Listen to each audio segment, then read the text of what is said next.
guys, welcome to this preview. It's Saturday night, or this is Saturday morning. The market just closed, but I want to quickly run you guys through what we're going to be looking at in the coming week. And if you notice, this week I was very quiet in the group. I didn't take a lot of trades this week. That's because I was really busy with other stuff. Excuse me, I was really busy with other stuff outside of trading, so that sort of really kept me away from the charts and all this kind of things. And I wasn't really feeling mentally ready to trade and all that. I had a few personal stuff to deal with. So looking at this week, looking at this Aussie dollar pair. This is the Australian dollar versus the US dollar. And like you all know, I like to start out from the weekly time frame and drill down all the way to the hourly chart, or wherever it is my playground is. So right now, looking at this, you can see this running channel here. You can see the direction is actually down. Right, this is actually a downtrend. That's the first thing we observe. You can see the market just flowing all the way down. But then looking at, apart from that, if you take away every other drawing on the chart, you'll see that we just had a bearish. We just had this weekly pin bar here. That's what this week just gave us. The weekly pin bar candle just closed. So if we return everything back to the chart, we're going to observe that we drop down the time frame. We see that the market was virtually a push. This was virtually an impulsive push, and after that impulsive push, we went into this corrective phase right here. So that is basically what we've been doing. We've been pushing up and pushing up and pushing up, but then at the end of the day, it looks like this area of resistance here has stopped price from pushing up further. You can see price, this area of resistance has stopped price. But then this is the market. Anything can happen. Okay, this is the market. We don't predict the market, we just forecast, and then we see how the market plays out. You can see this nice downtrend line here again. The market came and broke this. The market came, broke through this area here.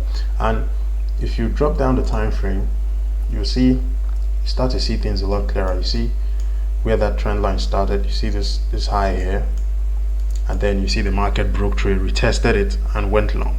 And what we don't know for sure, if you look closer, what we don't know for sure is this. Taking a look at this, we see the market broke out of this. It could be a retest, another retest to go long, or we could just retest this one here and push down. But either way, you can see our trading plan is already prepared, and this is just, we're ready for what will happen if we get a break and close. If we get a break and close above this guy and we start to see price bouncing from this region and rejecting this region, then it means we're going to have to buy and have our targets at this outer structure here. So that's what we're going to be looking at, looking at the Aussie dollar. So you can see the trading plan is right here. That's just basically all we're going to be looking at the Aussie dollar. So moving on to the next one, this is the CADCHF. I had prepared the trading plan. I just narrowly missed this entry. I had a plan to actually get short around this area when this happened. I posted it in the group here, and I was expecting price to pull back before pushing down, but unfortunately the market just ran straight down without having to pull back. And okay, that happens in the market. Okay, it happens. We don't get 100% every time, and even when you back test, you'll notice that your strategy is not playing out 100% even in the historical data, so you don't expect it to play out 100% now. So looking at this, you can see this area here, price broke through this area, and I was expecting price. Well, let's go back out to the weekly. We just jumped on. See the weekly. You can see on the weekly time frame, we have this, after this impulsive push, we have this big ass area of consolidation right here. It's just a whole long period of consolidation. So, but then the market is around this area. If you get rid of all these things here, you start to see that the market is just wicking around. You just see different wicks and candles of indecision around this area. But then you see the market this week is just finishing up with a very big rejection. See those buyers try to push the price up, not enough steam, got rejected, and then that's where we closed for the week. But now we bring back our drawing tools and then drop the time frame. You start to see clearer what's going on. You start to see what's up. All right, this is what this market looks like at the moment. Push, this is a low, higher low, and then the market just made a higher low, but then Look at the high, higher high, this high. This high came into this area. If you drop down the time frame to the 4 hour, you'll notice that this high came into this zone here. You see this area here, you can call that a small area of resistance. You see the price, you see price came into that area. Look at that, you see price came into this area and then fell right back down. So I like to get rid of all that. So you can see price pushed up and then fell right back down. I expected the price to pull back, but unfortunately it didn't pull back, and then it just went straight down. And I was watching this earlier this evening before the market closed. I was looking to like see if it was an ordinary day, if it was maybe a Monday or a Tuesday or any other day of the week, I would have taken the trade. But I want to take a trade on Friday night. It makes no sense to me to take a trade on Friday night and then leave it to close, leave it over the weekend. It doesn't make any technical sense, doesn't make any logical sense to me. So I decided to leave that. Now this is what we have. Looking at the 4 hour chart, you see this area right here just got broken. I expected it to get retested, and it actually did get retested. So if we drop down the time frame, you see where that entry would have been. I had my entry right at this zone, but I didn't take the trade because it was Friday. I can't hold a trade over the weekend. I don't want to do that. So look at this, it broke through this area. Just take a look at this, broke through this area, and I expected my entry to be around this area. I came, hit it, went straight into profit. But we never know what will happen in the markets. If I had known, maybe I would have, placed a sell limit and then move the stop loss to break even just before that. But of course, I don't regret doing that. There's no way to actually tell. So that is what we are looking at right now. So what I'm expecting to see when the market opens is I'm expecting to see price break this area. Maybe if the market opens, it might just push right back up again. Might push right back up and consolidate a little before we push down. If we get this kind of push, then of course I'll be happy to take that trade like that. But if we don't, otherwise we're gonna have to wait till we get down here and do something like this, then take that sell right there. But let's see how the market opens up on Sunday night. So that's just basically what we're looking at on Swiss franc or Canadian dollar to Swiss franc. So moving over to Euro Australian dollar, what do we see?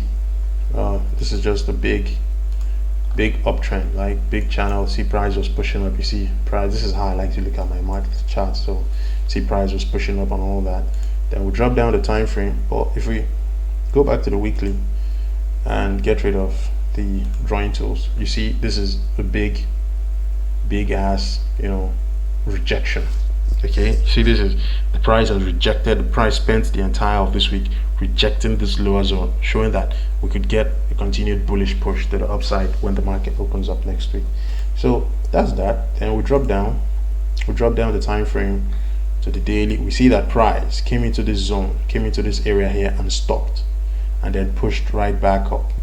Now what we're looking to see is when we drop down the time frame, what I'm expecting to see, how I'm going to approach this market is I want to see, now that price has broken through this area and retested the zone. This is a very strong zone.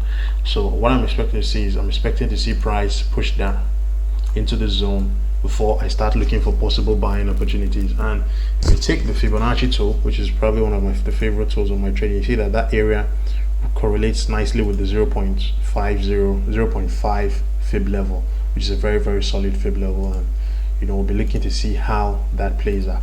And apart from that, you also have a breakout of this long-term descending channel here. Look at this descending channel. See the breakout. And after a breakout, what do we normally expect? We expect to pull back, then continued push to the upside. So that's what we are looking at on Euro Aussie. Just the inverse of that is what we are looking at on the Aussie dollar. So just so you know. So pound dollar, same thing. Pound dollar looks a bit, let's go out to the weekly time frame. Same thing. See price just falling down and all that. But now when you look at the weekly time frame, you see this big rejection here. You see these guys have tried to push price up. No luck pushing price up. But then when I drop down the time frame to the daily, okay, now that's a glitch. How is that?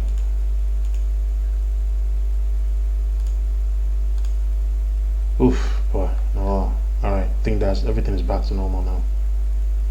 Let's drop it down to the daily and see what we have. All right, so we're back to normal. I don't know what happened. Maybe it's a bug in the system, who knows.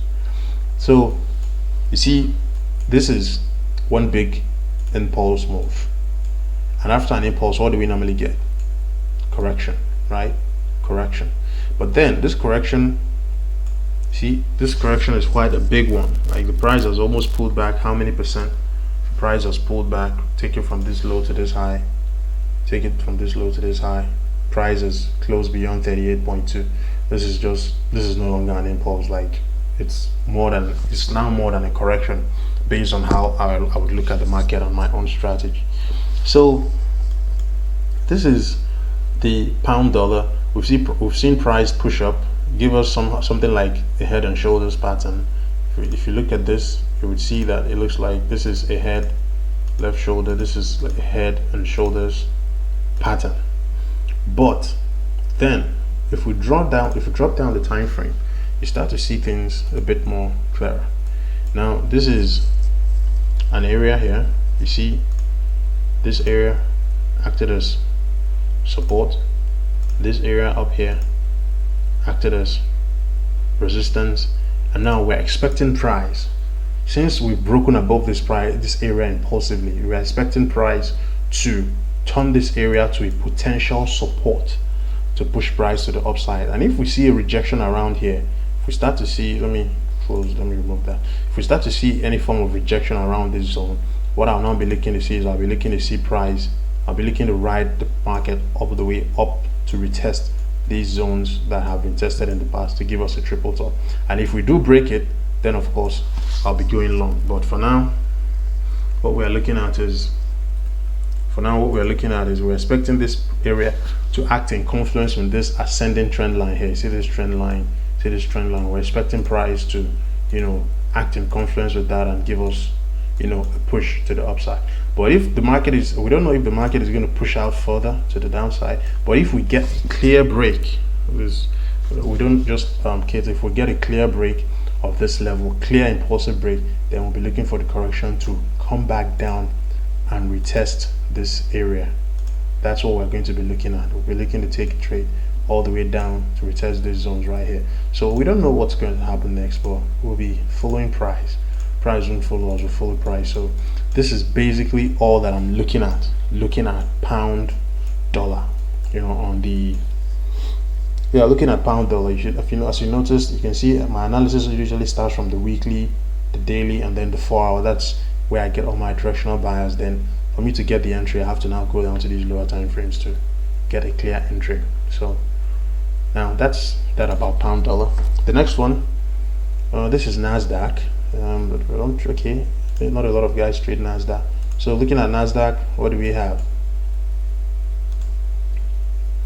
Uptrend, long-term uptrend. Then this whole thing here is coronavirus, nothing more. But then we've seen price push up, and then we saw the buyers try to push price. At a point, I had a forecast that we're going to come back to retest. Okay, not again. I had a forecast that we're going to come back to retest the all-time highs. Okay, I had a forecast that we're going to come back to retest the all-time high, but as you can see, that didn't happen. You see this area here stopped price. See, the buyers have been stopped. The bulls have met their Waterloo around this area, but we're not sure yet if that's how the market is going to play out until we drop down the time frame and we start to see price clearer for what it is. Now, what are we expecting? What am I expecting? I'm expecting to see, now if I get a clear break of this area, if I get a clear break of this ascending trend line, then I'll be looking to go short on the long term. But as it stands for now, we've seen continued push to the downside, and now if you look at this impulsive push, if you drop down the time frame, I'm not supposed to do that. It's starting to give away my strategy and all that. Yeah, but this is how I'll be looking to take this break and retest of this level. But certain criteria have to be met around here for me to actually consider this as a valid sell trade, and my next target will be this level of support right here that pushed price up in the initial place. So if we get that, that will be fine. If we don't, we'll otherwise look for other trading opportunities on this one. So that's it. US dollar Canadian. I missed an entry around here earlier today. I felt bad about that. No, it wasn't an entry. It was around here. It was around this area. I missed an entry, and that's because I don't even know what happened. But when I saw price break this area, I had a buy waiting here. I was waiting to take a buy around here. I'm not sure what made me miss that, but then I missed it. But all the same, I'm still long in terms of my bias on this one. So looking at the long term, looking at the weekly, nothing much. Really, just you see price constant dancing around this region and all those kind of things. So daily time frame, does the daily time frame tell us much? Just a flag, looks like a flag, but then still not telling us much until we actually